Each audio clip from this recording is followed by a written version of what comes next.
estrategia señala, y Valeria lo destacaba, y el video, la participación de la ciudadanía,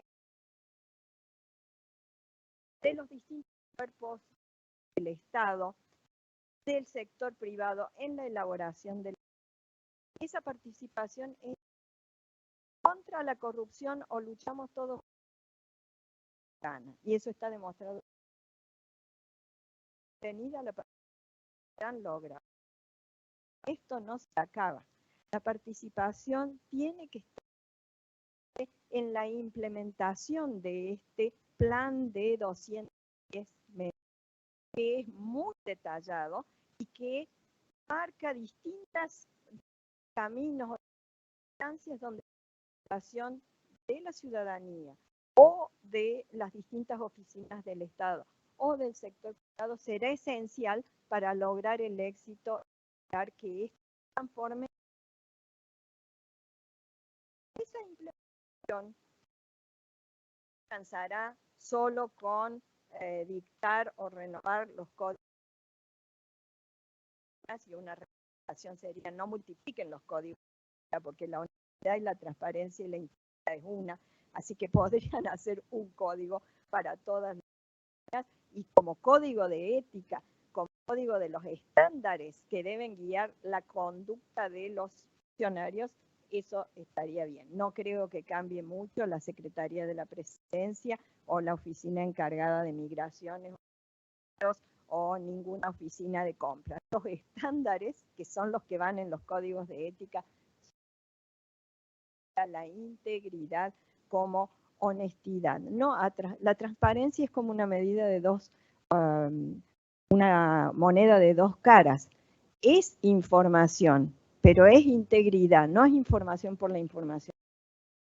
Y el objetivo que ustedes señalan, y los discursos de esta mañana fue repetido y lo hemos escuchado hoy otra vez, es lograr una cultura de integridad. Y ese objetivo no es solo la implementación de estas 210 medidas. Es realmente cambiar el estándar de conducta o fortificar el estándar de conducta.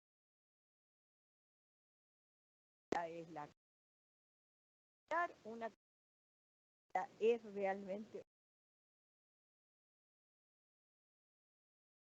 cual es recuperar algo de lo que he estado hablando mucho hoy, que es la confianza. Pero recordemos que en algunas mediciones de confianza, ustedes tienen con sede en Santiago el famoso Latinobarómetro, una medida que viene reiterando el problema de la falta de confianza en las instituciones, pero todo, la falta de confianza, porque cuando la mayoría lee y usa el Latinobarómetro, llega hasta los partidos políticos, temáticamente el último orejón del tarro, como se dice en España, o sea, los últimos compitiendo con el Congreso, que no. Pero mucho más baja es la confianza. La confianza de los alumnos. Y eso tiene que ver con la ausencia de una comunidad. En estos años, los acuerdos se firmaban, hoy no, dándose la mano. Eso alcanzaba para solidificar un contrato, unas partes. De ustedes compraría un auto sin hoy y menos. ¿Por qué? Porque perdido esa también, y entonces el derecho ha venido en nuestra ayuda con acciones, pero tenemos que recuperar la confianza, seamos maduros para animarnos a reconstruir los consensos valorativos de la sociedad. ¿Qué está bien y qué está mal? Esa es la pregunta más sencilla que nos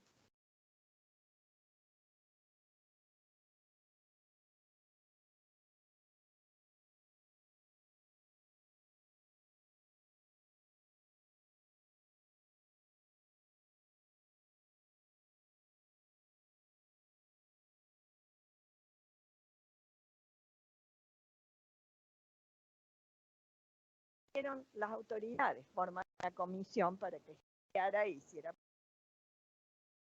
Esa comisión, presidida por Lord Nolan, elaboró los 10 principios de ética pública que después se ponen las leyes de ética pública que han circulado por el mundo repetidamente. No abusar de la posición de poder, no abusar de los recursos, el nepotismo no es la forma de no gente, etcétera, etcétera.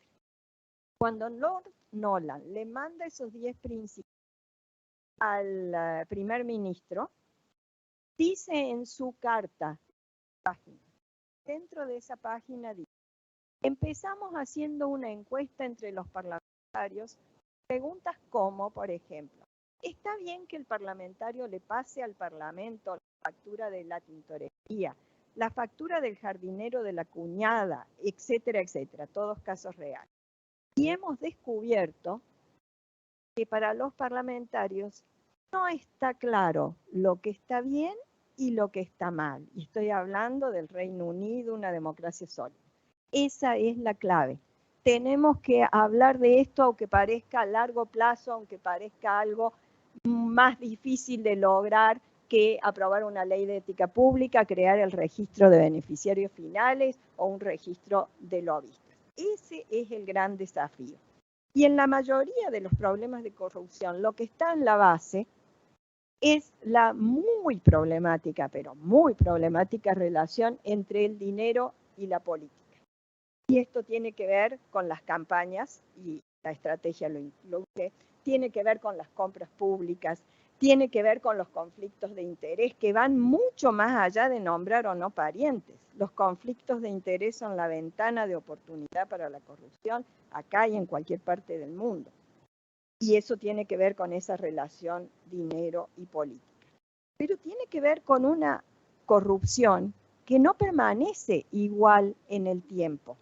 Por eso las estrategias tienen que ser flexibles y tienen que ir midiendo o escuchando el viento, cómo va cambiando la situación.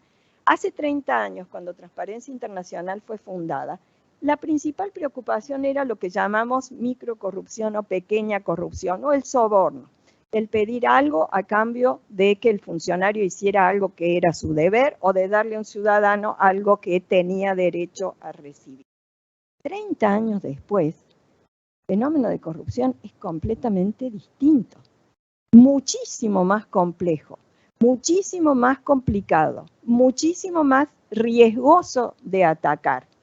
La globalización vino acompañada de la gran corrupción, la corrupción transnacional, de los paraísos fiscales, el dinero que se robaba en los países percibidos como muy corruptos, termina en la City de Londres, la industria inmobiliaria en los Estados Unidos, el mercado del arte en Ginebra o la industria del lujo en París.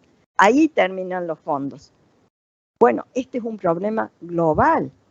Analizarlo, enfrentarlo solo desde un país no tiene el efecto para lograr desarmar esas redes de corrupción. Y hoy lo que estamos viendo es un fenómeno nuevo que tiene que ver con capitales corrosivos, que tiene que ver con la corrupción como una herramienta geopolítica utilizada por algunos países en el mundo para capturar estados en otros países. Y en África esto es ya una realidad muy complicada. Esperemos que en Latinoamérica no vayamos por el mismo camino, aunque algunos de vuestros vecinos ya hemos incurrido en iniciar ese camino tan peligroso. Pero además la corrupción ahora tiene actores nuevos, tiene al crimen organizado, y una cosa es regular el financiamiento de las campañas, cuando el que aporta es o un ciudadano muy rico o una empresa, y otra muy distinta y con consecuencias muy distintas para toda la sociedad, si el que está financiando las campañas es el crimen organizado. Y todo lo que durante años planeamos y pusimos en leyes e implementamos desde los organismos electorales para frenar la influencia del dinero en la política a través del financiamiento de las campañas, muchas de esas medidas no tienen ningún efecto si el que está enfrente es el capo de un cartel narco. Es una realidad distinta, con consecuencias muy distintas para toda la sociedad. Muchos de estos aspectos están contemplados ya en la estrategia que hoy está lanzando el gobierno y que ha preparado Valeria y su equipo. Algunos aspectos centrales que tienen que ver con las condiciones que permiten la corrupción, el secreto, la opacidad, la falta de información, la impunidad, que tiene que ver con la cultura de las no consecuencias, no pasa nada, la indiferencia de muchos en la sociedad, roban pero hacen, entonces lo seguimos votando, o como dicen en México, roba pero rebalsa, entonces como algo me llega, lo seguimos votando. Estos aspectos se centran en algunas áreas centrales. Prevenir la corrupción. Para eso hay medidas en el plan de acción sobre acceso a la información pública. Muy importante, datos abiertos, porque para luchar contra la corrupción necesitamos que los organismos del Estado hablen entre sí. Muy bien el avance que se prevé en materia de desarme del secreto bancario y del secreto fiscal cuando se investiga corrupción. Muchas veces los organismos estaban tabicados y sus bases de datos también están tabicadas, entonces es imposible que hablen entre sí y la información es muy poco accesible porque está dentro de esos compartimentos estancos. Así no podemos avanzar, bien por los datos abiertos que también permiten que la ciudadanía controle la corrupción. Muy bien, los claros estándares de ética pública que van a incorporar, las modificaciones en materia de declaraciones de interés y de patrimonio y, que hay que ajustar, a ver a quién vamos a incluir, qué cosas se van a incluir, con qué valores se van a incluir. Muy bien las obligaciones de reportar en materia de financiamiento de la política, de regulación, y esto lo subrayo y lo conversábamos con Roberto, regulación de aquellas profesiones que tienen una función instrumental en los casos de corrupción. Son los famosos gatekeepers, que en vez de proteger contra la corrupción, en muchos países se transforman en facilitadores de la corrupción. Me refiero a abogados, escribanos, notarios, los banqueros, etcétera, etcétera. Algunos más regulados, otros menos regulados, pero es importante que los hayan señalado.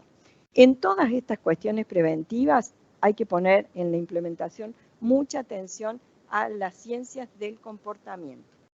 Toda una disciplina nueva que nos permite hacer adecuadamente la implementación de las medidas, por ejemplo, en materia de capacitación. No podemos seguir haciendo capacitación en materia de ética como se hacía hace 30 años. Las ciencias del comportamiento nos dan la clave. Cómo atacar ese problema para que signifique un cambio de conducta en los actores sociales. Muy importante en materia de detectar la corrupción y de frenar la influencia indebida, los mecanismos y procedimientos de control, la necesidad de independencia, capacidad y competencia en los organismos de control. Si el que tiene que controlar depende del controlado, o depende que el controlado le dé el presupuesto o las herramientas técnicas, estamos listos. Ese no va a poder controlar. Esto es central. Pero además de la colaboración de la que hablábamos, bien por la incorporación de los registros de beneficiarios finales. Registros o no registros, también lo comenzábamos con Roberto un poco más temprano. Lo importante es tener acceso a la información para poder unir los puntos. Y esto en materia de conflictos de interés es central.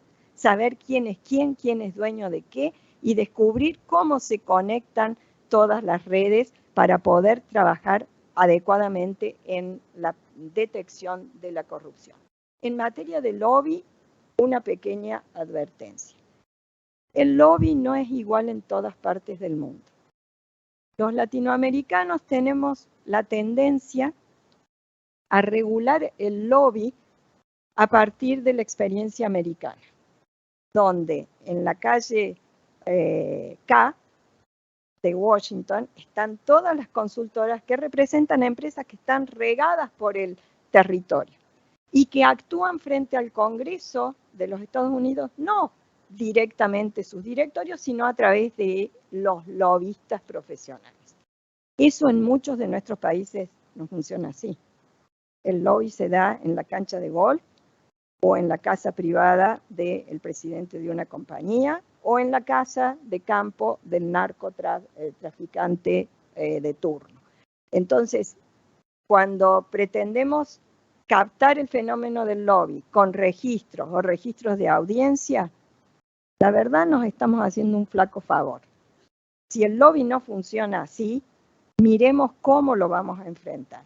Y en materia de sanciones, por supuesto, hay que terminar con la impunidad y con el mal uso del debido proceso y el derecho de defensa en juicio, que hace que los juicios de corrupción demoren 20 años. Cuando resulta que alguien es sancionado, ya nadie se acuerda por qué lo sancionaron, y eso no provoca el efecto que tiene la cultura de las consecuencias.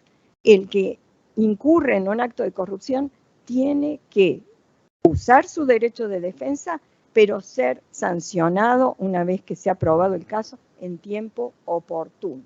Si no, es la cultura de la impunidad total. Dos aspectos que me interesaría destacar hacia el final. La última página de las 210 medidas, las que ustedes llaman transversales. Yo creo que si no apostamos a la educación, teniendo en cuenta que vamos a necesitar una generación para fortalecer esos principios, estamos a mitad de camino.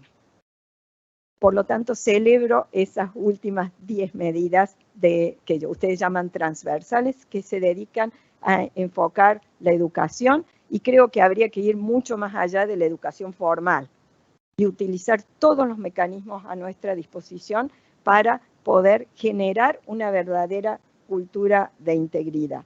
Porque si nosotros logramos generar esa cultura de integridad, las leyes y las instituciones van a venir en nuestra ayuda cuando hay un escándalo o alguien se desvía. Pero no vamos a tener que estar permanentemente recordándole a alguien que no puede abusar de su cargo, que no puede robarse los recursos públicos, que es un servidor público. Necesitamos que los funcionarios lleguen a los cargos aprendidos. De nada sirve que a un funcionario le demos, cuando asume un ministerio, a los 30 años de edad o más, un código de ética y le digamos, acá están los deberes. Debe saberlos de antes. Y esto es muy, muy importante, por eso aplauso para las medidas transversales. Finalmente, me parece muy bien, y va en línea con lo que decía Elsa, de medir la implementación, de medir los resultados. Pero más allá de eso, yo creo que cuando estamos hablando de cultura de integridad, lo que tenemos que tratar de medir es el impacto real en el cambio de cultura y de forma de operar, que no se satisface con medir cuántas de las leyes fueron aprobadas, cuántas de las resoluciones fueron aprobadas, cuántos cursos dimos o cuántos códigos de ética escribimos, sino que tenemos que trabajar seriamente para medir cómo cambió la cultura de integridad en una sociedad. Porque les recuerdo que los costos de la corrupción no son solo medibles en dinero. Detrás de cada fracaso que tenemos como sociedad hay corrupción. Desde el estallido del puerto de Beirut a los incendios en las fábricas textiles en Bangladesh, hasta las consecuencias del terremoto en Turquía. Siempre cuando empezamos a escarbar, hubo alguien que firmó un certificado porque le pagaron y no estaban dadas las condiciones para autorizar algo, o porque se cambiaron las reglas, o porque se hizo la vista gorda. Esos son los costos de la corrupción y las víctimas somos todos. Así que todos tenemos que luchar contra la corrupción. Muchas gracias y felicitaciones.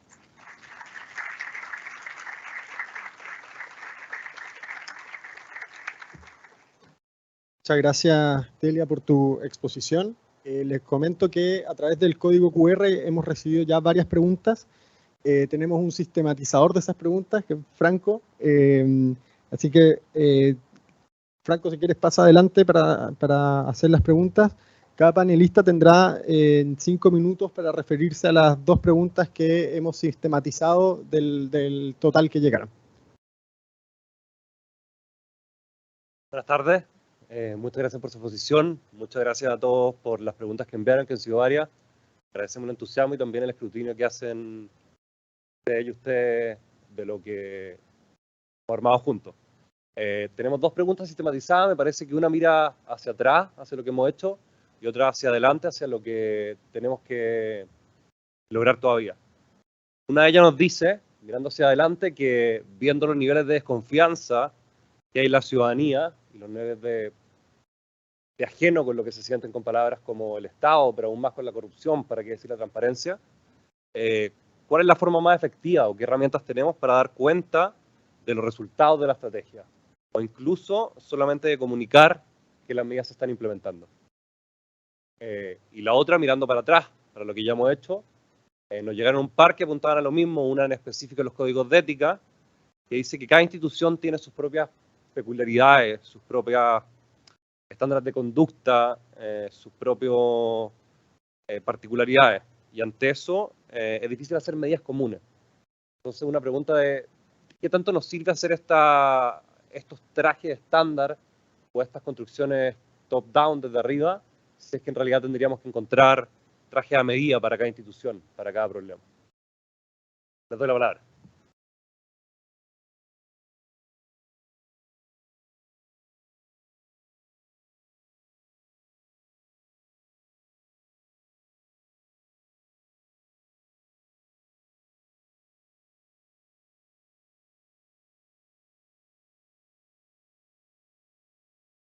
Gracias y muy breve, ya hemos abusado de vuestra paciencia. En materia de generar confianza en lo que se está haciendo, obviamente la comunicación es central. Comunicar cómo se va avanzando, pero también avanzar en, como decía recién, y fue el final de mi intervención, medir el impacto.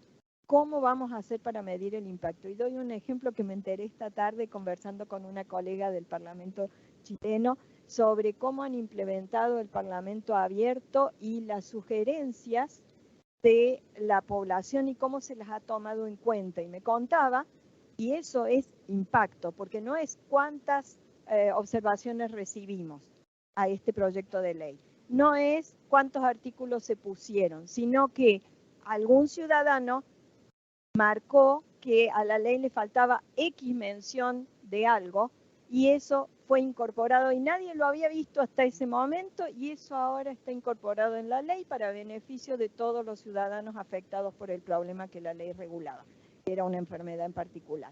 Muy bien, eso es impacto de la participación. Lo mismo tenemos que tratar de buscar la forma de documentar y de relatar el impacto en los cambios en la sociedad. Eso se puede medir en las escuelas, se puede medir en el funcionamiento de una institución y les cuento otra anécdota. En un país latinoamericano cuyo nombre no voy a mencionar, alguna vez hablando sobre estos temas, pregunté y eran todos directores de oficinas nacionales, seminarios. Armamos grupos y le dijimos a cada grupo por oficina que nos dijera cuál era el peor problema que tenían en materia de falta de integridad. Llegué a uno de los grupos, me dijo los sándwiches. Yo quedé un poco sorprendida. Claro, el mayor problema de integridad que había identificado esa oficina era que la gente traía su sándwich para el mediodía, a la mañana lo ponía en la heladera común, cuando iba al mediodía el sándwich había desaparecido. Muy bien. Es cierto que, y conecto con la segunda pregunta de los códigos de ética y las particularidades de una oficina. Los códigos de ética son la representación de lo que está bien y lo que está mal. Aunque haya que repetirlo, porque parece que hay que repetirlo, eso es lo que contienen los códigos de ética. Los deberes de los funcionarios. Y esos deberes en materia de integridad no cambian tanto de oficina a oficina, porque el problema de los sándwiches se podía dar en cualquier oficina. Era un problema de alguien que se robaba la comida de otro, para ponerlo en términos sumamente sencillos. Entonces, esa particularidad que puede darse en una oficina y no en otra, no inhabilita que podamos hacer códigos de estándares compartidos. Porque además, el decir que un estándar es compartido, no quiere decir que sea elaborado top-down, que sea impuesto. Puede surgir precisamente de esta conversación que nos debemos dar sobre cómo reconstruimos los consensos valorativos en una sociedad. ¿Qué es lo que la sociedad tolera? ¿Qué es lo que la sociedad valora? Y lo podemos hacer de manera participativa y cuando analicen en detalle se van a dar cuenta que un código de ética no necesita tener 550.000 artículos. Probablemente con 10 o 20 alcanzan, y si están bien elaborados de arriba hacia abajo, de abajo hacia arriba, o en manera participativa, o con el ChatGPT, como ustedes quieran, esos van a ser los estándares básicos, que cada uno va a aplicar en su caso. El que haga compras públicas sabrá que no tiene que robarse la plata de los contratos, ni recargar los precios, ni pedir sobornos a los proveedores, y el que se encargue de los exámenes en una administración sabe que no tiene que regalar nota ni pagar por circular las preguntas antes y cosas por el estilo. Los estándares son los mismos. Cada uno lo tiene que aplicar a su realidad.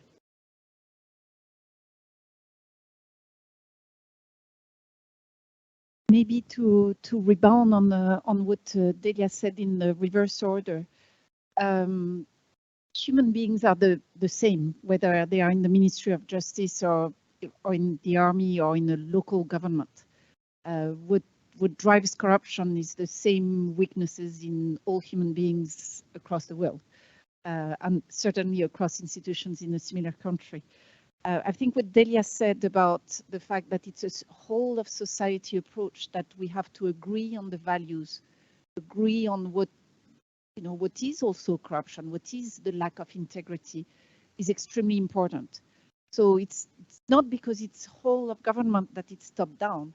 And I think this exercise has been done in a very bottom-up manner, and hence its strength.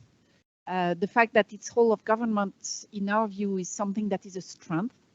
This is something as we see as an indicator for success. It's one of the conditions for success. It doesn't mean, again, that it's imposed from the top. It means that it concerns everybody. So it's a bit of a different measurement.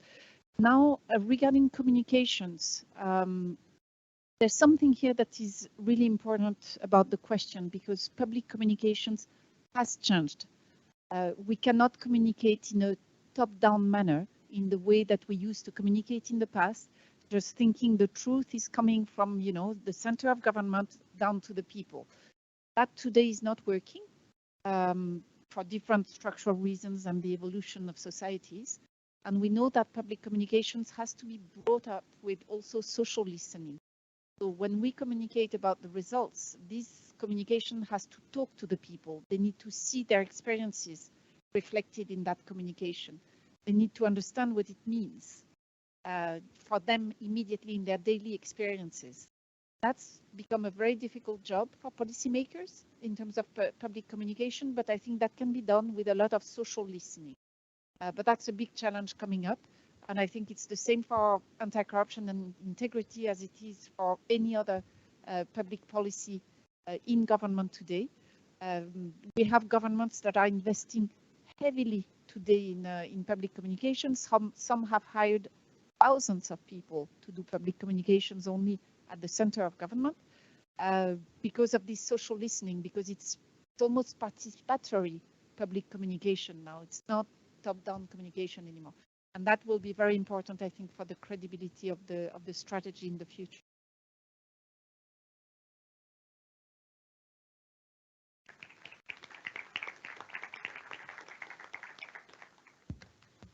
Muchas gracias a las panelistas de este primer panel por este enriquecedor espacio. Ahora los invitamos a todos y todas a tomarnos una pausa, a disfrutar de un café que los espera a la salida del auditorio y retomamos el segundo panel en 15 minutos más. Muchas gracias.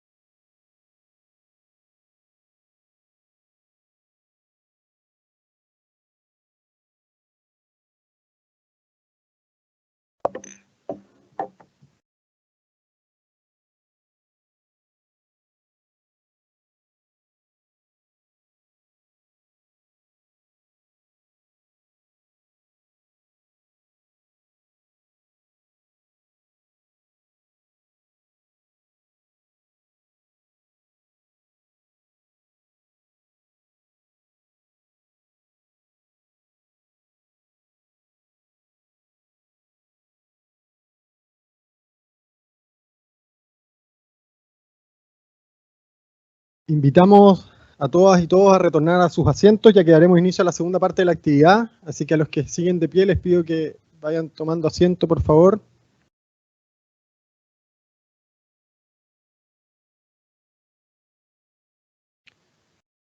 Invitamos entonces a pasar adelante y tomar asiento a los panelistas del conversatorio que realizaremos a continuación. Al señor Roberto de Michele, jefe de la División de Capacidad Institucional del Estado del Sector de Instituciones para el Desarrollo del Banco Interamericano del Desarrollo. Al señor Eduardo Engel, profesor titular de la Facultad de Economía y Negocios de la Universidad de Chile y director de Espacio Público. Y a la señora Georgiana Braga Urillar, representante residente en Chile del Programa de las Naciones Unidas para el Desarrollo. También le pedimos a la secretaria ejecutiva de la Comisión Asesora Presidencial para la Integridad Pública y Transparencia, Valeria Lubert, que suba adelante, ya que ella asumirá el rol de moderadora de la actividad.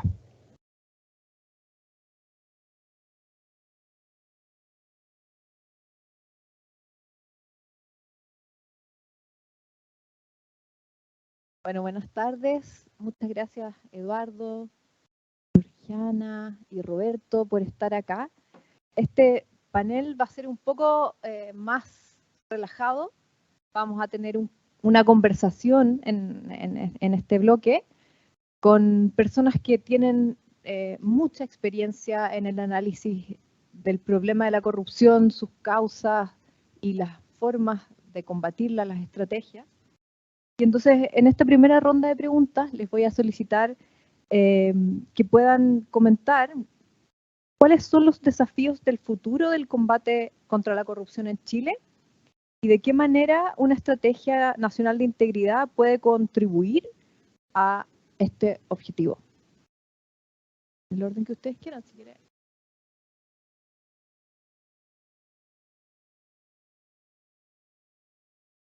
Muchas gracias y 1.000.000 de gracias por la invitación. Estamos en nombre del Banco honrados de estar aquí. Felicitaciones, creo que se han dicho muy precisos elogios sobre el documento que ustedes están presentando en ese sentido. Nada que agregar, excepto también felicitaciones de parte nuestra. Creo que recién bromeábamos que el famoso chiste, ¿qué libros te llevarías a una isla? ¿Qué 3 medidas anticorrupción te llevarías a la isla, ¿no? Entonces, es una opinión muy personal, pero yo creo que es fundamental el tema de la regulación y el marco institucional para los beneficiarios finales. Es una de las grandes discusiones pendientes que hay en nuestros países, porque como comentaba Delia, hacia el futuro eso nos va a permitir algo muy, pero muy importante, es proteger la legalidad de la economía y las instituciones. Una manera de ver el problema de la corrupción es el avance de la ilegalidad sobre la legalidad. Entonces, las personas que pagan sus impuestos, que producen, que trabajan honestamente, se ven afectadas por aquellos que no hacen. Y las medidas o los marcos para regular beneficiarios finales, incluso los registros, son fundamentales.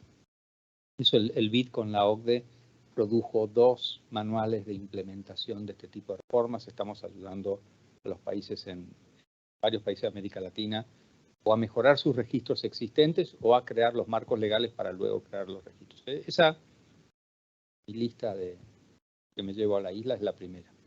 La segunda, que está en la estrategia, pero que tal vez me hubiera gustado profundizarlo un poco más, es el hecho que las tecnologías digitales son transversales a cualquier estrategia de transparencia y de integridad. No digo que sea el caso de Chile, pero un desafío que vemos en los estados en América Latina, pero también en otros lugares del mundo, es la falta de operabilidad o interoperabilidad de las bases de información que tiene el Estado. Eso le limita al Estado la capacidad en 2 aspectos que están muy bien en la estrategia y que están en estos cubos que están acá. Hay tradicionalmente 2 grandes maneras de ver este tema. Uno es seguir la plata, que creo que está por acá, los recursos, y otro es la conducta de las personas.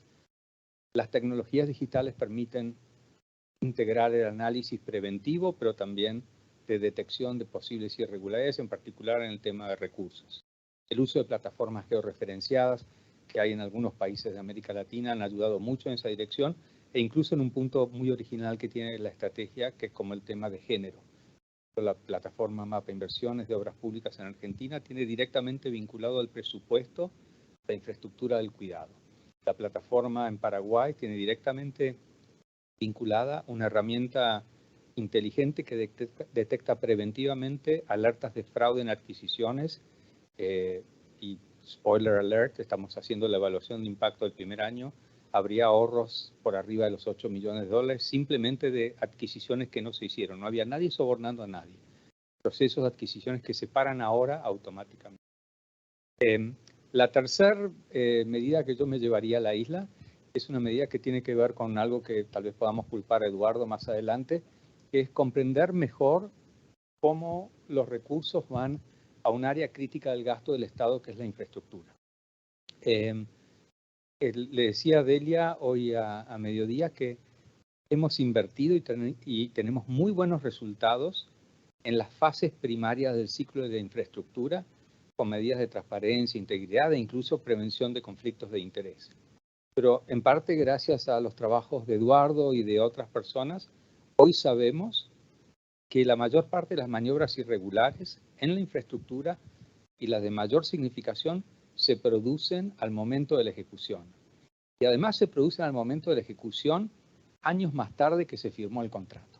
Con lo cual, no hay prácticamente nadie de los que intervinieron en las primeras fases para mirar qué está pasando. Tampoco está la competencia para controlar que los competidores actúen correctamente. Y es muy interesante porque no estamos hablando de nada increíblemente sofisticado, sino tal vez volver a algunas cuestiones básicas que están en la estrategia, asegurarnos que todo ese proceso, todo el ciclo completo esté digitalizado. Segundo, que el acceso a la información sea completa. Tercero, que la regulación de conflicto de interés llegue a todas las fases del ciclo, no solamente a la parte de preparación de pliegos o a la oferta, a la subasta o a la selección. Y por último, es súper importante, en particular las adendas. Ya antes usamos la metáfora de los que se robaban los sándwiches. Cualquiera de ustedes que haya hecho cualquier obra muy simple en su casa, arreglar la cocina, cualquiera sabe que hay que hacer algún ajuste. Eso en la gran infraestructura es una adenda. Y esas adendas, tenemos hoy la evidencia que es donde se mueven los grandes volúmenes de dinero y muchas veces a cambio de algo. Entonces, integrar todo ese ciclo con transparencia y con integridad, para mí sería la tercera gran apuesta. Primero quería agradecer la invitación y de verdad felicitar este gran esfuerzo que ustedes están a hacer y un esfuerzo de Estado, de verdad que muy interesante y todo este periodo, ¿no? Que fue un periodo de consulta, de construcción, de co-construcción sumamente interesante. Y en relación a la pregunta de futuro, yo quería un poco quizás volver al pasado, porque creo que el desafío de Chile sigue siendo un desafío que Chile tiene hace 30 años, que es la desigualdad. La desigualdad, hemos visto, siguen las brechas de desarrollo humano. Chile ha conseguido hacer y pasar a un desarrollo humano muy alto en los últimos 30 años. Y en estos mismos últimos 30 años, PNUD viene midiendo el desarrollo en 30 años. Y la brecha entre los que están más bajos y los que están más altos sigue igual. Y esta brecha de desigualdad es sumamente importante porque hemos visto una brecha territorial en temas de desarrollo humano, vemos una brecha de género. Hoy el PIB, ¿no? El Producto Interno Bruto per cápita de los hombres es 31.600, para las mujeres es 17.500. Entonces tenemos una brecha de género y también vemos una brecha etaria donde en la última CACEM hemos visto que las personas, de 1 en cada 4 niños, niñas y adolescentes residen en un hogar sin ocupados. Y también si cruzamos estas brechas, estamos a ver que, por ejemplo, 42% de los niños, niñas y adolescentes en la región de los ríos están en una situación de pobreza o de vulnerabilidad. ¿Y por qué salgo de la conversación para ir al tema de la brecha? Es que justamente Chile está en un esfuerzo de fortalecer la respuesta local, fortalecer la respuesta cercana a las personas. Y para fortalecer esta respuesta cercana, tiene que involucrar más personas, involucrar más instituciones. Y justamente es ahí donde aumenta el riesgo que vemos potencializado en la ejecución del recurso público. El otro es también el modelo chileno, que es un modelo bien especial, distinto de varios países. Entonces también uno aquí tiene que adaptar la respuesta al modelo. Y vemos que cuando esta brecha no se cierra, aumenta la desconfianza. ¿No? Hemos escuchado en las exposiciones anteriores cómo es que Chile tiene y sale en los indicadores en el primero o segundo país que tiene una institucionalidad más fuerte en temas de integridad y anticorrupción, pero la percepción de la población es distinta de esta realidad. ¿Y por qué? Tal vez nuestra hipótesis es justamente por esta brecha en la desigualdad que dice, mira, yo no estoy a recibir un trato que debería recibir o no estoy a alcanzar los servicios que debería alcanzar. Entonces, esta desconfianza hemos nosotros medido también en las auditorías de democracia y también ahora en las escuchas constitucionales que estamos a hacer. Y vemos que hay esta desconfianza, sigue el clima político de confrontación, polarización, también la complejización de los problemas. Sabemos que las demandas ciudadanas se han complejizado y están cada vez más fuertes y distintas. Estamos a hablar de recursos naturales, de seguridad pública, seguridad social, acceso a servicios, temas de género. Son temas más distintos y también una complejidad más fuerte. Y también hay los temas de la contaminación informativa, que sabemos que hablamos de los fake news o los deep fake hoy día, donde hay un volumen también bastante fuerte. Entonces, en este contexto, valoramos muy fuertemente el esfuerzo del Estado chileno y el esfuerzo en la construcción de una estrategia nacional de integridad pública, que lleva en cuenta estos temas, ¿no? Lleva en cuenta la participación, la opinión ciudadana, hace recomendaciones basadas en evidencia, hace un análisis de riesgo y de verdad es sumamente importante. También sumamente importante que comprende una dimensión ética, mira la integridad o la gobernanza efectiva, que creo que es lo más importante. Para alcanzar a estas personas y suplir esta brecha, se tiene que mirar una gobernabilidad efectiva. Y porque, bueno, a ver, la integridad es solucionar los problemas de la gente. Si la gente está con sus problemas solucionados de una forma integral, esta es la respuesta del Estado. Y aquí creo que es esto lo que se debe fomentar y esto lo que la gente está a demandar hoy día.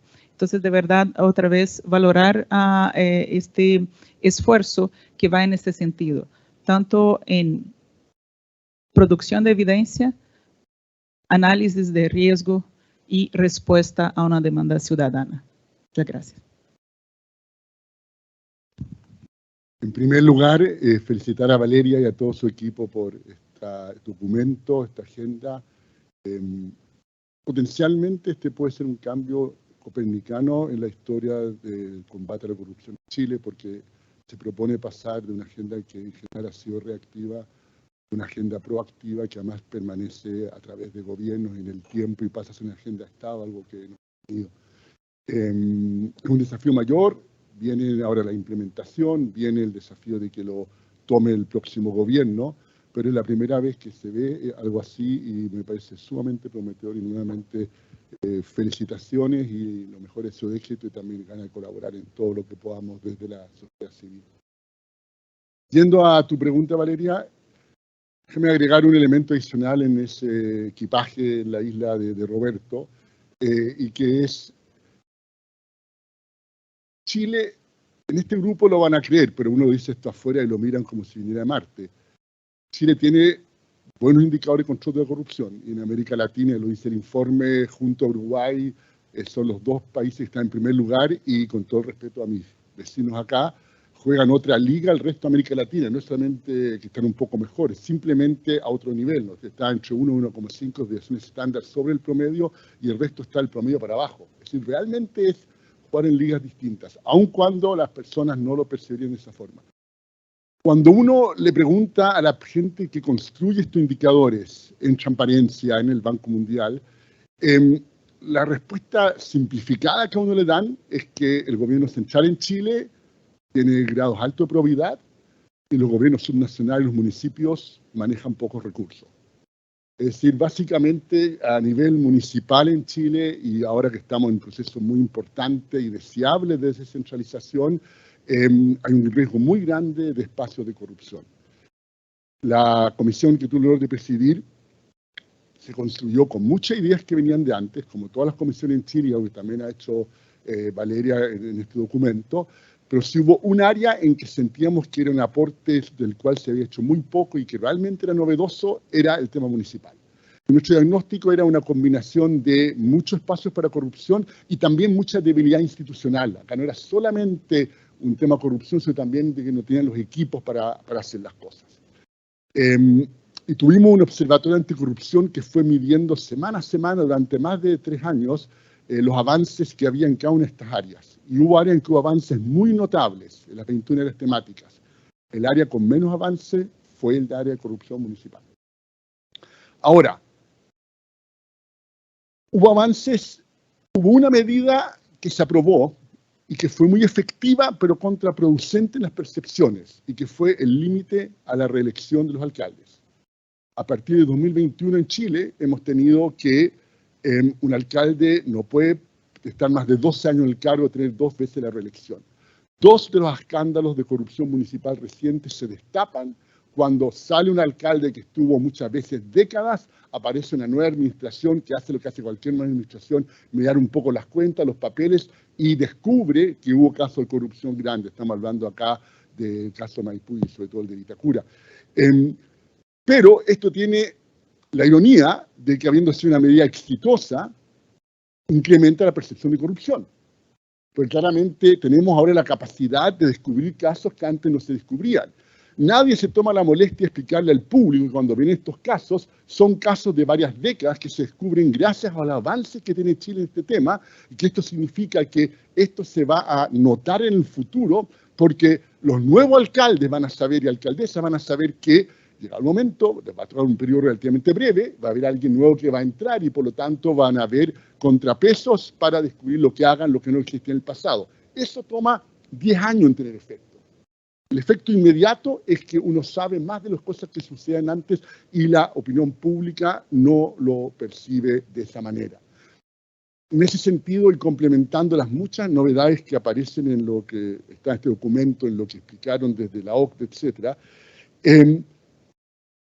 a cada una de estas medidas, ustedes lo tienen, van a haber indicadores que van a ir midiendo lo que se va haciendo, pero también preguntarnos qué esperamos ver distinto y cómo mediríamos su impacto. Y esto no es nada fácil, pero yo creo que esta medida, por ejemplo, en el caso del alcalde, es una medida interesante porque era exactamente lo que uno esperaba. Muchas veces salta por otro lado cómo funciona. Pero en este caso, lo que uno esperaba de poner límite a la reelección era que aparece un nuevo alcalde, revisa los papeles y descubre ilícitos. Y eso fue lo que pasó en varios casos. Y crear esto de un comienzo y comunicarlo y después irlo evaluando. Y esas evaluaciones, yo sé que ha sido un tema importante en el gobierno, pero todos los gobiernos son reacios a esto. Evaluaciones idealmente no pueden ser del gobierno, por muy bueno que sea el gobierno, tiene que venir de una sociedad civil responsable, financiada, que rinde cuentas. Hay todo un desafío, no es cualquier sociedad civil, pero las evaluaciones que van a tener impacto no pueden venir del gobierno, tienen que venir externamente y también es un tema.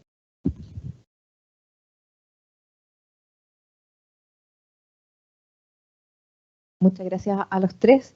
Quisiera ahora preguntarles cómo ven ustedes el problema de la sostenibilidad de una estrategia. Eduardo mencionaba recién, quizás esto puede ser el paso para un giro copernicano en la forma en que se aborda la corrupción en nuestro país. ¿Cómo lograr eso? ¿Cómo hacer que este desafío se pueda lograr y esta estrategia sea sostenible como es nuestro objetivo? Un elogio al documento que creo que todavía no se ha dicho, y es felicitaciones por el trabajo de soporte documental. Yo me leí creo que todos los pies de página, cualquier académico que esté en la sala y que quiera realmente entender cuáles son las últimas publicaciones en esta materia, vaya a los pies de página y tiene prácticamente un curso sobre el estado del arte, así que en eso también felicitaciones, que hicieron muy buen trabajo técnico de soporte de eso. Con mi carencia completa de diplomacia, que ya mucha gente conoce, cuando vi el documento, y como trabajo en un banco de desarrollo, una de las preguntas que me hice es, ¿cuánto cuesta esto? ¿Y quién lo financia? ¿Y cómo se financia? Porque eso puede responder tu pregunta de sostenibilidad. Y yo me atrevería a pensar que una forma de ver esto es tratar de ordenar aquellas medidas que le producen ahorro y eficiencia al fisco, que pueden generar un efecto demostrativo para que la población recupere confianza. Digamos, todos precisamos confianza para absolutamente todo, para las relaciones interpersonales, para los negocios, para las grandes decisiones. Es un bien público, lo consumimos, pero no es fácil de producir. Una de las estrategias para producir confianza es alinear la promesa con resultados. Y si tú le dices a la población que mecanismos de control en la inversión van a generar ahorros, que la gente lo puede ver, por ejemplo, en mejor calidad de obras, o en tener que bajar ciertas contribuciones porque las cosas se hacen igual de bien con menos recursos, yo creo que eso podría ayudar muchísimo a que una estrategia de este tipo tenga sostenibilidad. Pero para eso, de todas estas propuestas, hay que elegir cuáles de ellas tienen estas características. Yo tengo enorme confianza de que, especialmente habiendo leído la primera parte 2 o 3 veces ya, cuando uno dice, bueno, Chile viene haciendo esto hace más de 20 años, la probabilidad de que mantenga e incremente esto es muy alta, ¿verdad? Uno podría predecir que Chile se va a seguir comportando de esta manera. Creo que el desafío va a ser fundamentalmente, solo en el ámbito de la demostración de los efectos económicos y fiscales, sino también en aquellas medidas que, como decía Delia, no siempre, como el título del libro What Money Cannot Buy, ¿no? Que es aquello que el dinero no compra, que es ejemplo y conducta. Cómo la gente puede ver, por ejemplo, con estrategias de teoría del comportamiento, cómo las personas, pero muy especialmente los funcionarios y las funcionarias públicas, actúan de una manera distinta. Eso genera muchísima confianza.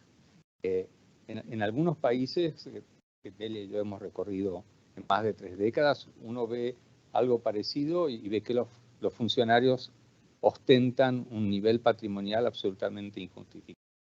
Si en cambio los funcionarios están cerca de la gente, se acercan a las decisiones, abren el Estado, actúan con transparencia y es legítimo el pedido de participación ciudadana, dábamos el ejemplo antes de Parlamento abierto, esas medidas que son de bajo costo y alto impacto, yo seleccionaría una combinación de ambas y yo creo que eso le puede dar señales de sostenibilidad. Aquí, bueno, es la pregunta crucial, yo creo que de cómo mantener esto. Uno quería felicitar también las menciones de los objetivos de desarrollo humano, en especial el objetivo 16, que justamente este tipo de iniciativa contribuye para instituciones sólidas.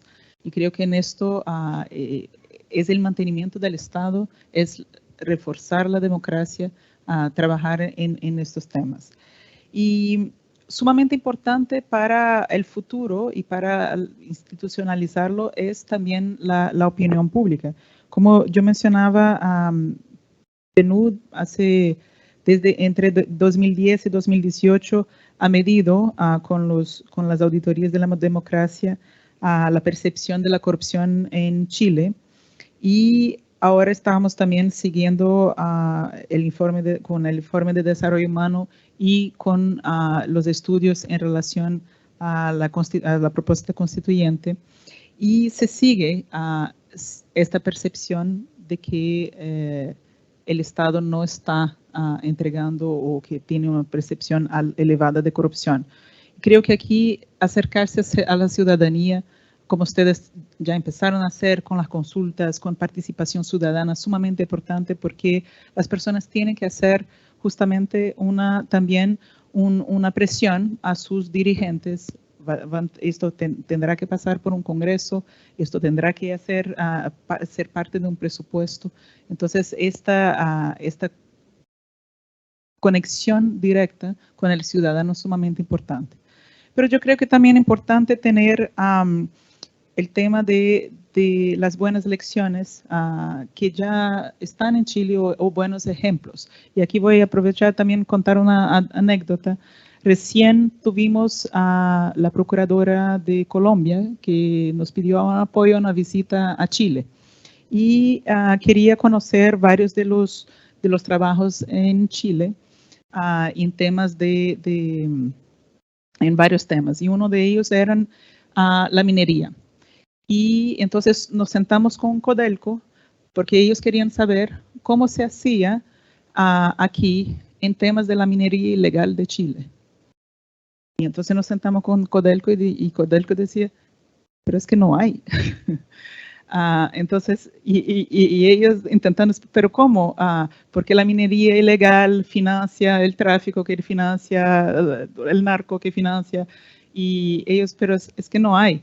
Entonces, ¿cómo es que no hay? ¿No? ¿Y cómo es que Chile consiguió llegar y alcanzar a un tema tan complejo como es la minería ilegal, con todos los vecinos que tienen las minas, saben, en Brasil, en Colombia, en varios de los países vecinos? Yo creo que también es importante comunicar estos logros que han llegado al país, como ¿no? que el país está jugando en otra liga. Yo creo que es importante acercar estos mensajes a la ciudadanía para que la ciudadanía pueda hacer presión también en el presupuesto público. A ver, yo creo que para seguir de un gobierno a otro, es importante, el primero soy un poco menos optimista que Roberto, yo creo que es un desafío grande. Vamos a una política. Es un desafío. No, yo siempre elijo ser optimista también, pero es una elección. Yo creo que estamos en una política muy polarizada en Chile que dificulta el que un gobierno recoja la agenda anterior independiente de cómo méritos que tenga. Entonces creo que una forma de apuntar a eso es ir creando una institucionalidad que es casi automática y que por lo tanto va a seguir. Y déjenme dar un ejemplo bien concreto.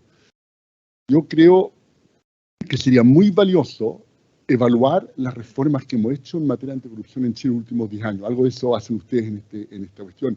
Pero yo diría que no solamente evaluar la ley del lobby, por ejemplo, que está, sino que hay cosas mucho más concretas y tengo un buen ejemplo para ilustrarlo, digamos.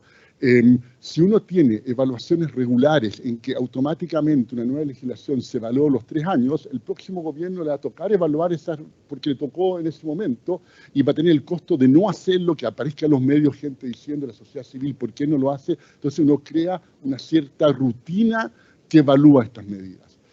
En esa línea, con un aporte, un pequeño grano de arena en estas últimas semanas con el caso Hermosilla, que todos en Chile hemos seguido de cerca, digamos, en Chile, por ahí por el 2015, comienzan a haber instancias para denuncias anónimas. La Contraloría General de la República, por ahí por el 2013, creo, crea una instancia en que uno puede hacer una denuncia y uno elige si va a ser anónima o con identidad de él o la denunciante. En esa época estábamos con un grupo de 10 colegas haciendo una asesoría grande para la Contraloría. Vimos esa página web, entramos a la página web y en la denuncia, la opción anónima, lo primero que le pedían a uno era el RUT, la tarjeta de identidad. Entonces, en las reuniones semanales que teníamos con el equipo Contraloría, les decimos, eso no es anónimo. Y nos responden, es que cómo no confiar en nosotros si no es anónimo. No lo entendían, sinceramente no lo entendían, pero lo que logramos convencerlos fue, hagamos un experimento en que cuando uno entra a hacer una denuncia en Contraloría, le dice a qué organismo público quiere usted denunciar una irregularidad. Y aleatorizamos, y la mitad de los organismos pasaban al concepto de Contraloría Anonimato, que era con RUT, y la otra mitad a un concepto verdadero anonimato, que era sin ninguna forma saber quién era. ¿Okay? 9 meses se hizo esto y no es milagroso, las denuncias en la alternativa que era con anonimato de verdad fueran mucho más que la otra. El gran temor de Contraloría que fuera mucha denuncia temeraria, que no tenía base, habían indicadores objetivos, la calidad de denuncias fue la misma. Sin embargo, el 2015 o por ahí hubo un cambio de Contralor, se terminó esto y ustedes entran al menos hace una semana y nuevamente tienen que dejar su RUT para hacer una denuncia. Entonces, esto es una anécdota, pero deberíamos tener algo sistemático en que alguien externo contratado evalúa cómo están funcionando las denuncias anónimas y ve cosas tan básicas como ser un denunciante anónimo, entrar en la web y hacer todo el trabajo y en su informe dice, ¿sabe qué más? Esto no es anónimo. Denuncias anónimas son las principales fuentes para escándalos de corrupción. No es algo menor, digamos, cuando uno ve el tema de corrupción, también de colusión de empresas, ahí están las fuentes claves. Eso no está y llevamos 8 años haciendo algo en que una herramienta muy útil la estamos subutilizando. Entonces, tener evaluaciones automáticas en que uno va rotando las distintas áreas, medidas concretas, bien evaluación de proceso, de cómo está funcionando distintas áreas y se repite cada 5 años, se proponen avances, se ve si los avances funcionaron. Cuando uno aprueba una nueva medida, una ley, etcétera, ¿en qué voy a medir las diferencias? ¿Cómo se va a encontrar esto? ¿Cada cuánto tiempo lo hago? Es muy aburrido, pero le da una constancia en el tiempo que se pasa de un gobierno a otro y por lo tanto sí ayuda a hacerse cargo de tu pregunta. Gracias. En relación a los desafíos de Chile en cuanto a la desconfianza, nosotros somos uno de los países que tiene unos niveles de desconfianza más preocupantes incluso en el mundo. Ahora, ¿cómo ven ustedes que esta estrategia puede contribuir a generar más confianza? Y desde su punto de vista de las medidas también, ¿cuáles de ellas creen que puedan aportar a generar más confianza en la sociedad?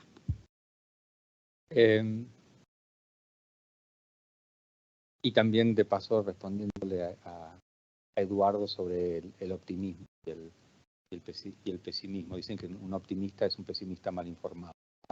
Y entonces, sugiero lo siguiente, que se mencionó muy bien esta mañana y en el panel anterior, mis colegas. Hay una parte que yo creo que aquí va a ser muy importante, que va a tener que ver con la idea de tener una estrategia de comunicación muy creativa y muy original. Ejemplo, la semana pasada en Lima tuvimos el taller de todos los países que tienen esta plataforma Mapa Inversiones. Y uno de los países mostró que en el primer año pasó de tener 200 fotografías cargadas por ciudadanos en la plataforma a 20.000, pasó de unos pocos miles de usuarios a 1.800.000. Y los demás países le preguntaron, ¿cómo hicieron? O sea, y contestaron muy decentemente, muy fácil. Se nos ocurrió que en la semifinal de la Copa América pusiéramos un aviso en el estadio, visitó Mapa Inversiones, y eso generó un enorme interés de la gente y además les permitió medir cuántos de esos que entraron una primera vez luego seguían entrando en la plataforma. Entonces, hay una serie de... Yo no soy la persona indicada para esto, yo vengo del mundo duro de la anticorrupción, el lavado de dinero, cosas feas. Pero estoy seguro que hay gente muy creativa que puede pensar en formas en las cuales los ciudadanos y las ciudadanas pueden empezar a confiar. Hablábamos a mediodía con Delia, tal vez empezar de abajo hacia arriba con las escuelas para que las niñas y las niñas hablen con sus padres. Hace muchos años recuerdo que en un capítulo de Transparencia Internacional se hacían obras de teatro que giraban por las escuelas ficcionando lo que era pagar impuestos y esperar algo por los impuestos. O sea, hay toda una estrategia ahí de comunicación que mientras alguien se está ocupando de la cosa aburridísima de cómo tiene que ser la ley de beneficiario final, alguien tiene que estar ocupándose simultáneamente de estos mensajes que tienen que reconstruir el lazo de confianza entre los ciudadanos. Hace poco hicimos un estudio aquí en Chile, justamente, para no ir tan lejos, usamos información de Facebook con el sistema que tienen ustedes de pago de impuestos, que automáticamente en Chile los contribuyentes saben a dónde va el impuesto. y demostramos que esa información hace que mayor cantidad de personas paguen impuestos espontáneamente. Y casi nadie paga espontáneamente un impuesto. Entonces, hay que dividir este excelente diagnóstico. Otra felicitación que quiero darles es, me parece que toda la sección de análisis de brecha es excelente. Entonces, en esas brechas, ver cómo se pueden usar estos temas de comunicación muy estratégicamente. Y yo, si me permiten una sugerencia, trataría de hacer esto, como dice Eduardo, consistentemente y lo antes posible, para empezar a mostrar que esto no depende de que el Congreso decida, no depende de una partida presupuestaria, esto ya está ocurriendo de hecho.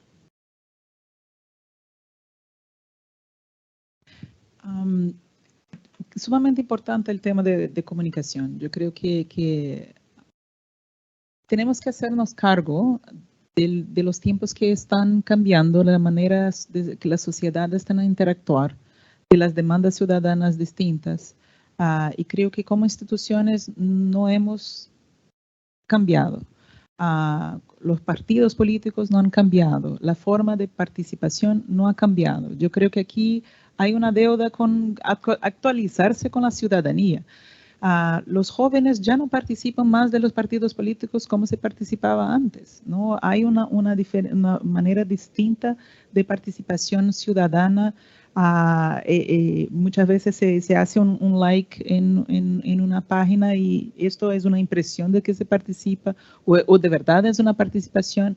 De acercarse más a las personas de una manera virtual, pero cómo atraer a las personas en la parte real también sumamente importante.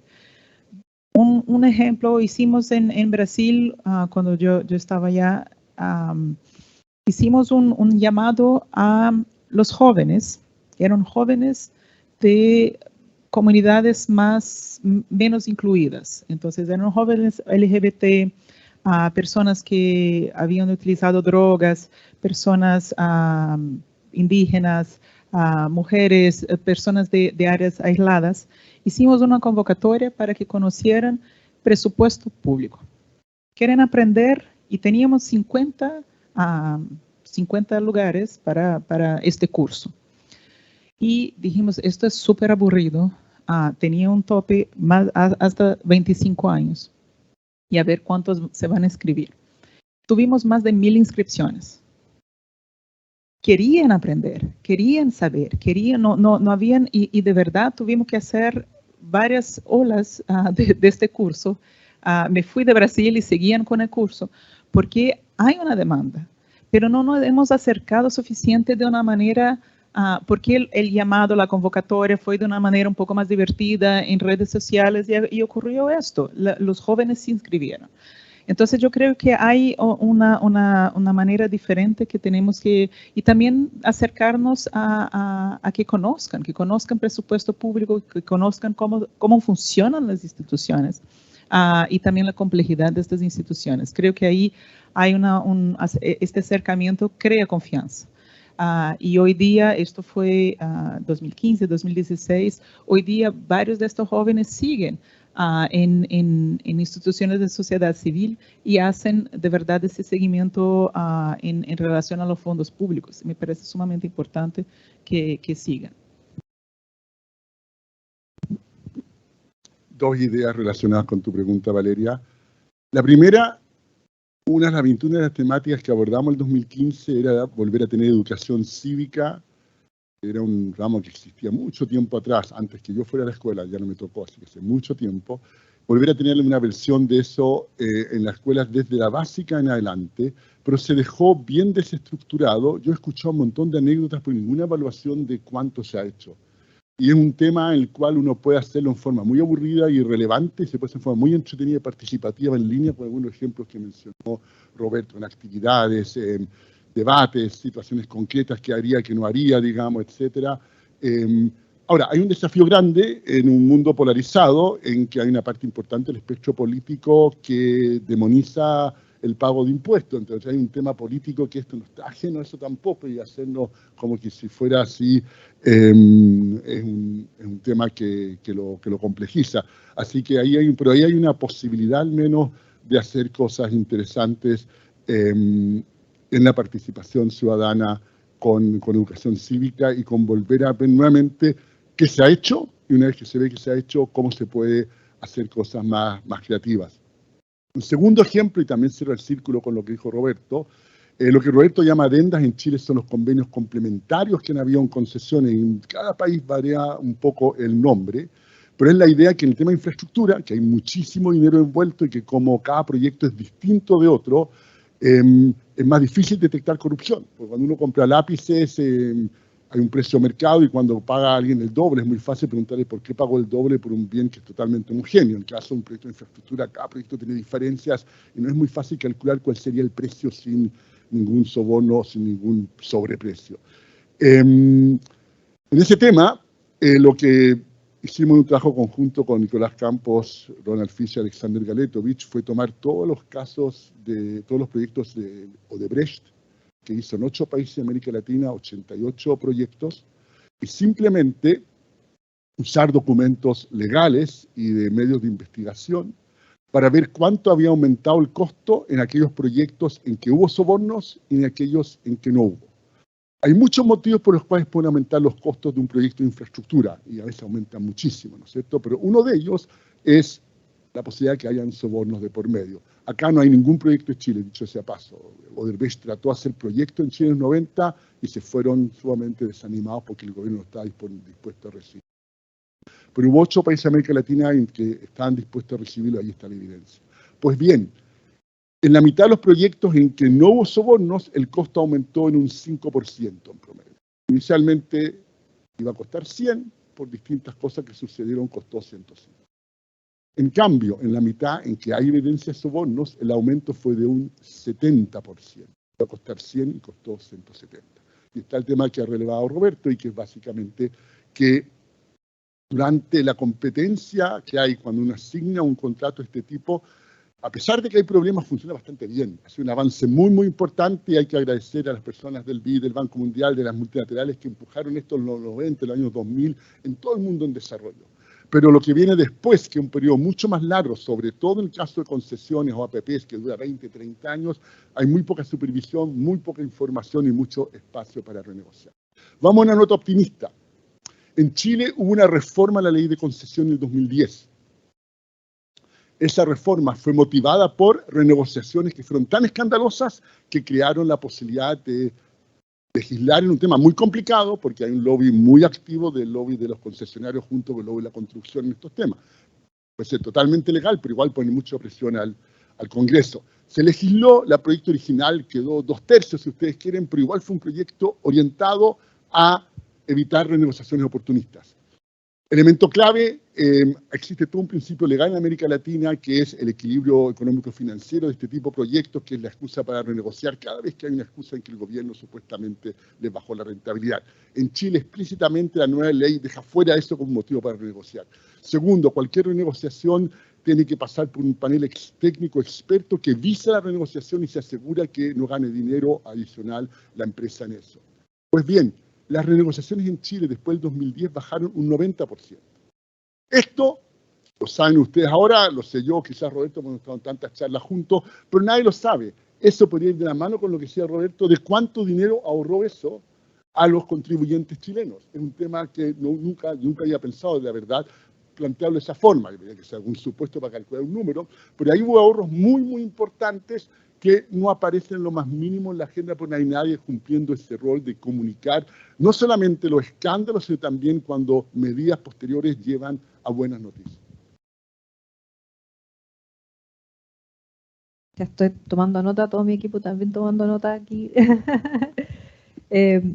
Una última pregunta es cómo involucrar en la sostenibilidad y en esta cultura de integridad de la que hablábamos al sector privado y cómo hacer que exista también una apropiación o sentirse parte, un actor activo, fundamental a los miembros del sector privado.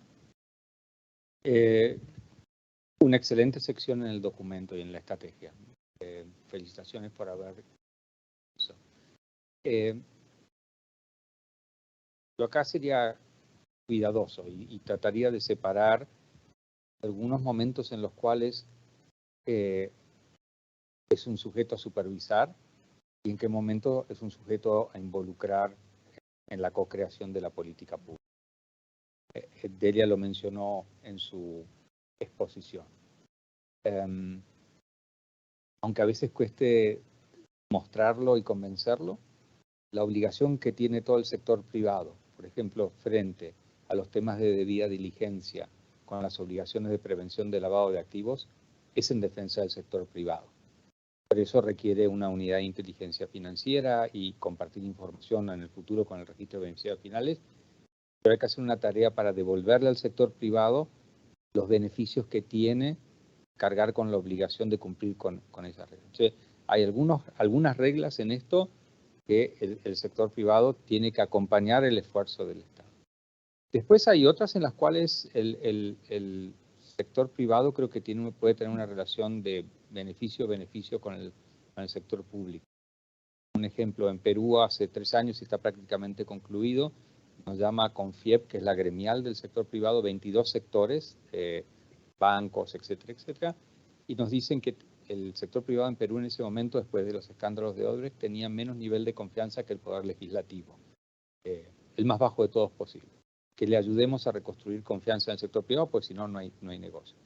Entonces, reformamos los estatutos van 21 de los 22 gremios, falta uno solo, y los estatutos de CONFIEP para crear mecanismos de denuncias de privados entre privados y mecanismos de consulta, porque los privados saben cuando hay alguno que se está pasando de la raya. Entonces, hay maneras de trabajar con el sector privado en donde ellos mismos den los primeros pasos para cuidar a que el sector no busque oportunismo frente al sector público.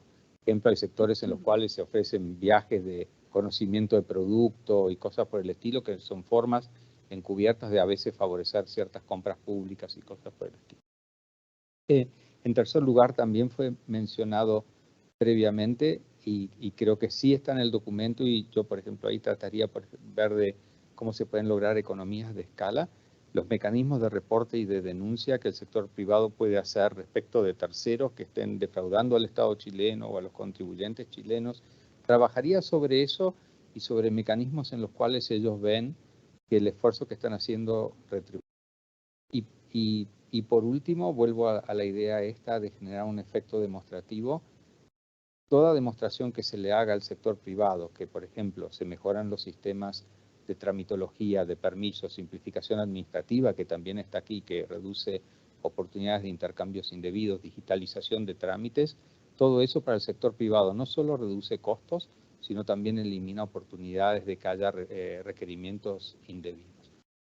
Me parece que en ese sentido, así como una muy buena idea de Eduardo, de involucrar a la sociedad civil, a la academia para hacer evaluación de impacto, acá involucrar al sector privado, por ejemplo, para entender dónde hay regulaciones que por ahí pueden modificarse o revisarse, dónde hay trámites que son redundantes, en dónde se puede utilizar la tecnología digital, la reforma digital que está emprendiendo el gobierno de Chile para hacer que la vida del sector privado sea más fácil. Quizás complementando a un punto en relación a los costos, ¿no?, que mencionabas. Yo tenía el dato aquí también que PNUD había relevado en algunos datos importantes de nivel global a propósito de integridad financiera. Entonces, que los países pierden a nivel global 486 mil millones en impuestos no recolectados y 88 mil millones se pierden en África por flujos financieros ilícitos de cada año. Entonces aquí vemos también y este cálculo que está en Financial Integrity de PNUD, que se gasta 25% menos en salud y 58% menos en educación debido a la corrupción. Yo creo que este dato también es algo que se puede comunicar y acercarse en relación a la pregunta anterior. Pero complementando, yo creo que también en los temas de innovación, tecnología, hay mucho que hacer, que se puede también ahí involucrar al sector privado en esta creatividad de crear, por ejemplo, un sistema de alertas preventivas automatizado, que no, no quiere decir que después no tenga personas ahí verificando y chequeando, pero este cruce de data, Chile tiene bases de datos súper buenos, donde se puede hacer cruces automatizados con alertas preventivas que se puede hacer, y tanto para individuos cuanto para empresas, cuanto para entidades privadas también, con esta detección de flujos financieros, y que después uno puede entrar y verificar. Yo creo que es sumamente importante. Y otro punto en relación también al sector privado que creo que se puede reforzar ahí es tener espacios de confianza, de conversación también, ¿no? Involucrarlos en una manera como está la Alianza contra la Corrupción, UNCAC, estos espacios de confianza con todas las instituciones del Estado, donde uno está en la mesa y que se pone de verdad ahí temas de alto nivel. Yo creo que es sumamente importante también este intercambio, no solo como una entidad, ¿no? El sector privado es supervisado, pero también estar en la mesa y aportar, porque creo que también es importante que estén. Un par de cosas. Una que tiene algo que ver, pero también quería decirlo todo, y que es, creo que sería muy valioso incluir, y lo dijo el presidente, me llamó la atención, además usó un concepto legal que no conocía, que es equivalente económico a trade-off. Tener los costos de todas estas medidas en las cuales uno va pidiendo, ¿no es cierto?, hacer cosas con más cuidado para evitar corrupción, tienen un costo no solamente para los privados, también en el sector público. El tiempo que uno dedica, el hecho de que tengamos más de 100.000 personas que tienen que llenar año a año su declaración de interés de patrimonio, ¿cuántas horas de trabajo eso? ¿Se requiere realmente 100.000? Debería ser tal vez menos, pero más focalizado para después en poder chequear un número razonable y realista, no sé. Pero tener esos números me llama la atención, como todas las medidas del equivalente a la Contraloría inglesa incluyen siempre una estimación del costo de tiempo correspondiente. Hacer esa cultura a veces también lleva a darse cuenta que hay medidas que quizás en un análisis costo-beneficio no valen la pena, porque hay que preguntarse qué es lo que podría lograr con eso versus cuál es el costo que tiene en tiempo, en recursos, y otras al revés, otras pueden ser sumamente efectivas y también quedan claras. Entonces ese es un tema. El segundo, y acá bien de economista, hay dos tipos de mercados. Un mercado en que la mayoría de las empresas se comportan en forma correcta, y la empresa corrupta, en el fondo, es un competidor desleal. En esos mercados uno quiere conversar con ellos y descubrirlo, y si uno pone los mecanismos correctos, que es todo un arte de cómo se hace, le van a dar la información, pues están sumamente molestos con el tipo corrupto que está ganando, no porque es más eficiente, sino porque está haciendo cosas que no están dispuestos a hacer. Es un tipo de mercado, yo creo que en Chile los problemas que tenemos son mucho más de ese tipo, pero es una conjetura, no he visto datos. Hay un segundo tipo de mercado en que el desafío es mucho mayor, en que todas están actuando en forma corrupta, porque es un equilibrio en el cual es muy difícil ganar si uno no es corrupto. Si todo el mundo hace ofertas sumamente agresivas porque sabe que después va a pagar un soborno y va a renegociar, el que no puede pagar sobornos no puede competir. A mí me ha tocado conversar con tanto empresas en el área de infraestructura de Estados Unidos como de Japón, que dicen que no invierten en América Latina porque no entienden la cultura, de una forma diplomática, es decir, que no saben cómo pagar los sobornos y no saben cómo, no es que no tengan ganas de hacerlo, creo que en algunos de esos países lo harían igual, pero no saben cómo hacerlo.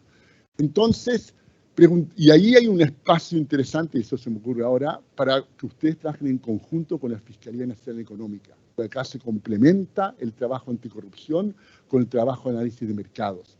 En el trabajo de la Fiscalía, algo que creo hace poco, aunque en Chile ha mejorado muchísimo, porque hace 5 años que hay dinero para hacer estudios potentes, antes no hay dinero para nada, hay estudios muy, muy interesantes que hemos hecho en el mercado de fármacos, de los notarios, etcétera, y que después son bases de política pública. Bueno, es clave en ciertos sectores entender por qué algunas empresas de algunos países no están presentes. Hablar con ellos, preguntarle a usted por qué no viene a Chile a invertir, y eso puede darme igual de mucha información que los que ya están. Y cerrando el círculo, volviendo al tema municipal, ver formas en que las empresas que tienen evidencia de licitaciones en que hay pagos sobornos, digamos, puedan hacer esas denuncias. Y también mejorar la calidad de nuestra información. Nuevamente, una alumna en un curso que está haciendo una pequeña tesis conmigo, mirando la licitación de la basura en Chile, que ha sido una fuente de corrupción, Y la información no está, hay mucha información que no está. Cada vez que se declara desierta una licitación, no se pone todas las ofertas que hubo. Y ese es un elemento clave para darme cuenta de qué está pasando entre una licitación desierta y cuando se adjudica la siguiente. Tenemos una cultura en que exigimos información, pero después nadie chequea que la información esté, o peor aún, la información puede estar, pero nadie chequea que sea la correcta. Y en ese caso da un falso sentido, un falso sentimiento que está la información cuando en realidad la información que uno quisiera que estuviera muchas veces no está. Gracias. Tenemos dos preguntas que nos han llegado del público que se las voy a comentar. La primera tiene que ver con las medidas que parecen más urgentes en el corto plazo, pensando en la urgencia, en los cambios que están más al alcance. ¿Cuál de las medidas considerarían como más urgentes de implementar en el corto plazo? Y la siguiente pregunta es, considerando que las redes sociales son un fenómeno moderno que recién está comenzando a ser vinculado a estas materias, ¿qué rol puede tener la creación de una cultura de integridad en la prevención de la corrupción en relación al uso de las redes sociales?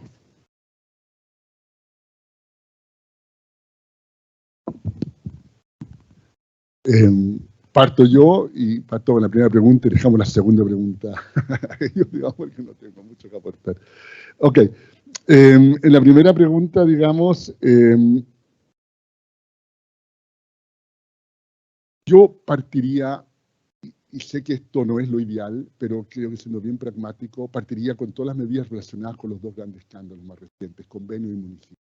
Simplemente va a estar la atención del público, está el costo político de oponerse a eso es muy alto para todo el espectro político y tomaría, y además que realmente son importantes. La parte de convenios, además las dos en alguna dimensión interactúan, la parte de convenios ha evolucionado hacia los gobiernos regionales también, entonces está el tema subnacional metido en las dos, y tomaría de eso, elegiría las medidas claves, las más importantes, han sido mencionadas en esta conversación, pero pondría esos dos temas.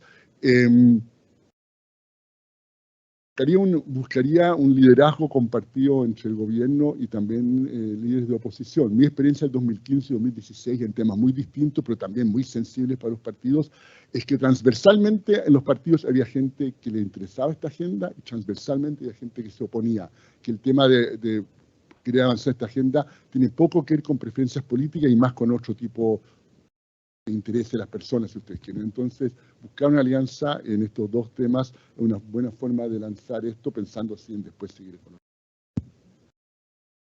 Quedan 10 minutos y sé que se tienen que ir a otros compromisos, así que les pediría que nos ajustáramos al tiempo. Perfecto, no, súper rápido. 3 puntitos. De la respuesta de lo más urgente, yo diría que es pensar, estructurar toda la respuesta sin que esto frene el acercamiento, como yo decía al principio, de las brechas. El Estado tiene como prioridad número 1 acercarse a la ciudadanía, responder a la demanda ciudadana. Entonces, cualquier esfuerzo tiene que ser en el sentido de facilitar que esto llegue y no al revés. Y creo que es sumamente importante. Redes sociales, yo creo que las redes son un instrumento como cualquier otro. Creo que están ahí y que se pueden acercar. Yo soy de la opinión que uno debe también imponer algunas reglas más fuertes a las redes sociales, porque si tenemos reglas para todo en la vida, ¿por qué en las redes sociales no tenemos reglas? Entonces aquí hablábamos, por ejemplo, hoy día hay tecnología que identifica, por ejemplo, los deepfakes. ¿Por qué no obligar a las redes sociales a decir que esto es falso? Esto también ahí hace con que crear un sistema un poco más de confianza en las redes sociales. Pero y el tercer punto, yo creo que es sumamente importante, es hacer que las cosas sean más fáciles y no más difíciles, reducir la burocracia. Yo estaba hace 2 semanas en Nueva York en un conversatorio que fue organizado por PNUD a nivel global con Columbia University y era sobre impuestos. Y algo que estaba así sumamente importante era cómo es que solo el hecho de hacerlo más fácil a la ciudadanía para pagar impuestos se pagaba más. Y hacerlo en línea, dejar ya las declaraciones prehechas, ¿no? En fin, hay una cantidad de cosas que se puede facilitar. Entonces yo creo que sí, exacto. Chile fue el ejemplo de ahí estábamos con el Servicio de Impuestos Internos, no fue el director, pero fue el adjunto, y estaba ahí como el ejemplo justamente global en esto. Y quería utilizar esto para el tema de toda la lucha ante corrupción, no hacerlo más complejo, pero al revés, empezar como simplificar los procesos, se hace más transparente y más fácil. Yo voy a responder la segunda pregunta y yo trataría de ver de qué manera utilizamos estos instrumentos para que las personas participen y fiscalicen de manera muy simple. En la reunión de la semana pasada en Lima de los organismos superiores de control me llamó la atención cuántos ya, por ejemplo, utilizan drones para la fiscalización de obras de infraestructura. Utilizan los drones, pero después no siempre las imágenes que captan esos drones le llegan a las personas. Entonces, no es que no tengamos la tecnología, nos falta cerrar el círculo de cómo la tecnología nos da la información que todos necesitamos. Entonces, ahí trabajaría para que los ciudadanos ayuden a fiscalizar, pero también ayudaría a que el Estado muestre cómo se fiscaliza, de manera tal de que ese flujo de información incremente la confianza en el uso de los recursos públicos. No tenemos más preguntas. Les quiero agradecer de verdad.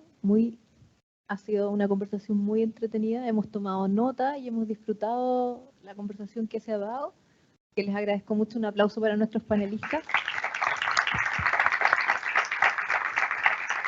Y bueno, nos seguiremos viendo. La estrategia recién acaba de lanzarse y esto va a ser un proceso de muy largo aliento y espero que nos puedan estar apoyando también en este largo proceso. Muchas gracias. Muchas gracias a ustedes también.